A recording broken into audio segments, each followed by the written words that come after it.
Hi guys, this is Avinash Sharma and today's session is the instead of triggers. In this session, we will be covering the what is the instead of trigger, syntax explanation and the events of the instead of triggers, insert, update, with, delete. We will be covering all these events with examples, diagrams and a practical on the SQL Server. So first of all, what is an instead of trigger? An instead of trigger is a trigger that skips an insert, delete, update statement to a table or view. What it means? When you execute this statement like insert, delete or update, so actual operation never happens on the table. Only the statements written within the body of the triggers, those execute. Now we discuss the syntax of the trigger, how to create the trigger. In the first statement you can see create or alter. It means if it's a new trigger, then create, and if the trigger is already created and you want to change, then you can use the alter. In second statement, it's a trigger name, it's a user defined name. You can use the name, a meaningful name of the trigger here. Then you have to decide on table or view. Trigger can be created on table or view. And if you are using the view, so make sure an event is associated with the view. Then you can define some option and for, after, instead type of trigger. Which type like you want to use, you can mention here. So, and next statement we have the list of the event, insert, update, delete. Here is important thing is like you can mention the list of the event or you can use the single event. If you use the list of the event, then the trigger will fire for each and every event. And next is the for, not for replication. It means when the data is being replicated, so this trigger will not fire. And you have to write the logic in within the body of the trigger. And then we have the encryption for the security reason. If you want other users should not be able to see the trigger statement, then you can encrypt the string of your trigger. Let's have a practical on the instead of insert triggers. These triggers fire first before any insert operation. So we have a scenario. Scenario is like we are inserting a new employee information and we must define the department ID. But that department ID resides in another table, that is the department master table. So within the trigger body, we have to validate whether the department ID given in the statement exists in the department master table or not. And finally, we have to maintain the employee information department wise tables. We can understand this scenario with this diagram. As you can see, we have a table, that is the employee table, and we insert some data in this employee table: employee ID, employee name, employee salary and department ID. As you can see in the right hand, in the red color, if this happens, then SQL Server will skip this insert operation because we have a instead of insert trigger. Within the body of the trigger, as you can see, we read the value, inserted value from a logical table, that is the inserted. This is a logical table and we will discuss when we do a practical. We have a condition. We are checking if the department ID exists in another table, that is a department table. If department ID does not exist, then trigger will throw a message. If department ID exists, then we insert the data in the main table, that is the employee table. And we check the department ID.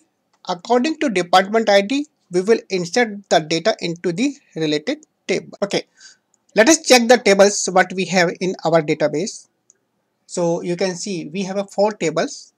The first one is the departments. In this department table, we have some data, that is the department ID and department name. Other one is the employee, that is the main table. So we will use this table for inserting the employee's information. And other 2 tables are for the department wise data.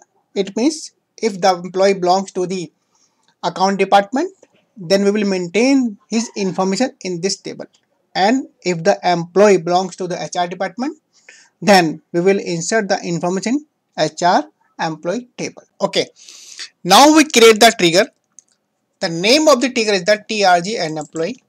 The table is the employee and the type is instead of insert. It means when you insert some information in the employee table, that action query is skipped and the body of this trigger will execute. So we have a two statement, that is the department ID, that is the local variable, and employee ID. And we have a statement here, select department ID from the inserted. That's important. Inserted is a logical table created within the body of the trigger. When the trigger fires and you execute insert or update statement, the trigger creates this logical table inserted. This inserted table contains those information which is being updated or inserted in main statement.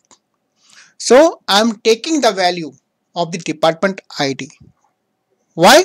Because I need this department ID. I have to check this department ID exists in the department master table or not. Now I have a condition. In this condition you can see I am checking if department ID does not exist in the department master table. This one. If that department ID does not exist, then I am raising an error.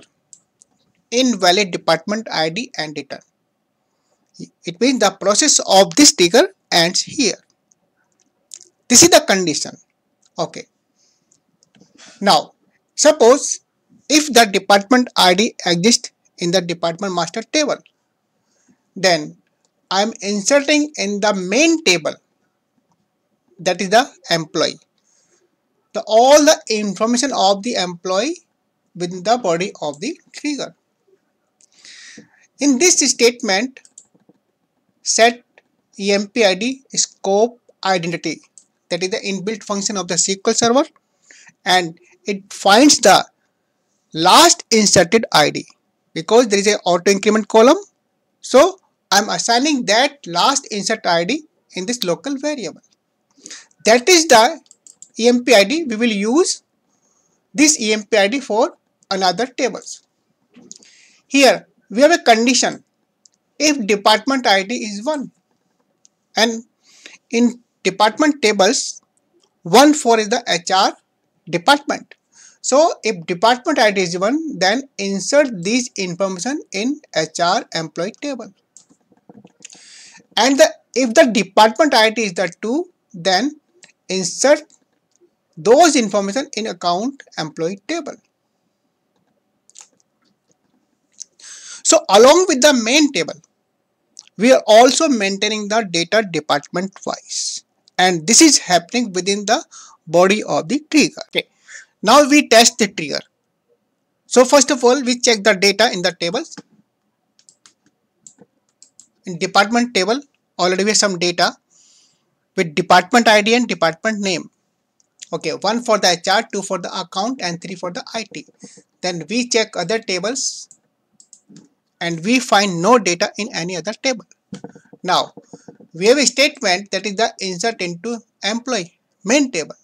So I am inserting the employee name, employee salary, and department ID. Smith salary, and that is the department ID 7. This 7 department ID does not exist in the department master table. So what happens? Okay, so I executed this statement and the trigger throws a error, invalid department ID, because we have a logic within the body of the trigger. We have a condition. We are checking this department ID means 7 exist in the department master table or not. If doesn't, then we have a message, we have an error message from the trigger. Okay, I change the department ID. Okay, I make it 2. Now I try this statement. As you can see, insert statement executed successfully. Okay, now we check the data. in all tables.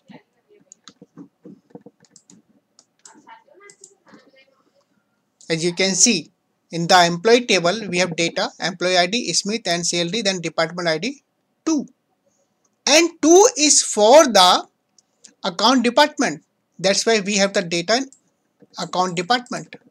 This is the second one. And in HR employee table, we have no data. Okay, I try the second one. 1. Now, again we check the data.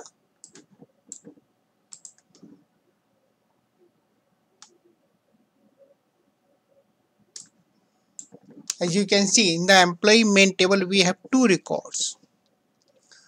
And 1 record in the HR department and another is the account department table. Okay, now we do a practical on the instead of update trigger.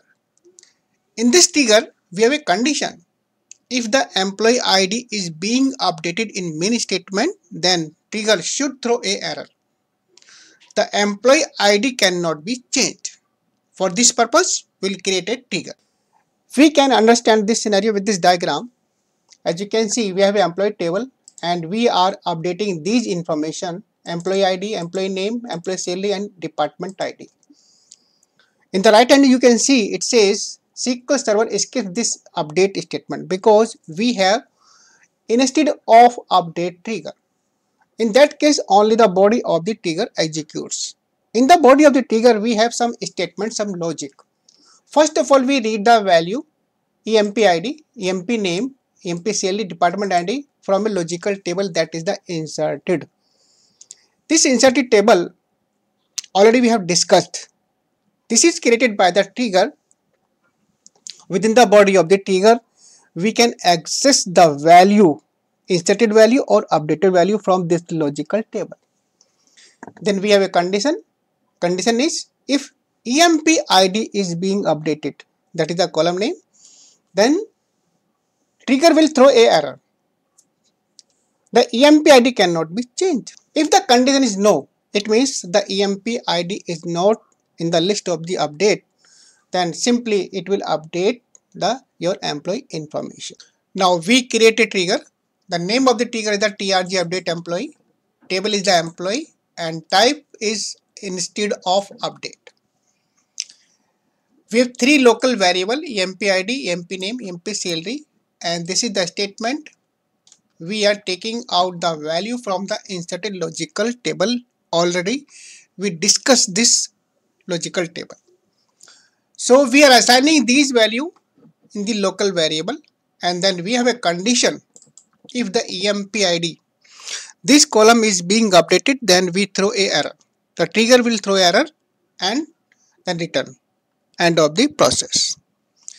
If the EMP ID is not being updated, in else part, other columns are being updated, then we can update other columns with the EMP ID. That is the where EMP ID equal to EMP ID. Okay, now we test this trigger. So first of all, we check the data in employee table. There are 2 records. Okay, so we update the record number 2, whose employee ID is 2. So we are changing the employee ID, employee name and EMP salary. But in this trigger, we have a condition. If the employee ID is being changed, then trigger will throw error. Okay, I execute this update statement, that we have a error. EMP ID cannot be changed. Now I delete this EMP ID from the update statement. Now I try this statement. As you can see, the update statement has been executed successfully. Now check the data in employee table. So we can see the employee ID number 2 has been changed. Now we check this diagram for the instead of delete trigger. The process is same. As you can see, we have the employee table and we delete some data from the employee table, so that delete operation never happens. So we have the body of the trigger. In this trigger, what we are doing, we are reading the value from the deleted table, this deleted table.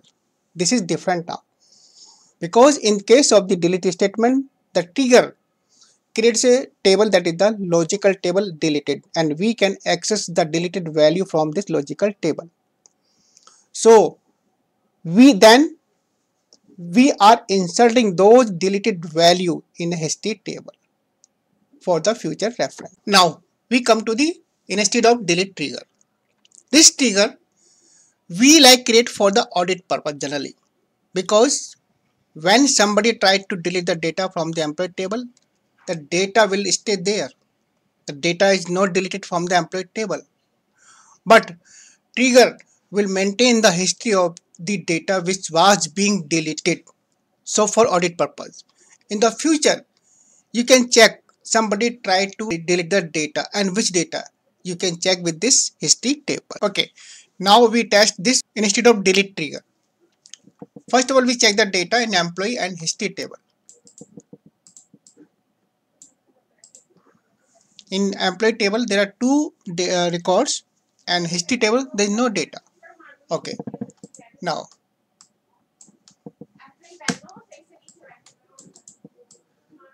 I tried to delete the data from the employee table whose employee ID is 2. Okay, execute this statement, then check again boss table. So you can see in employee table delete never happens, but within the body of the trigger we are maintaining the history table.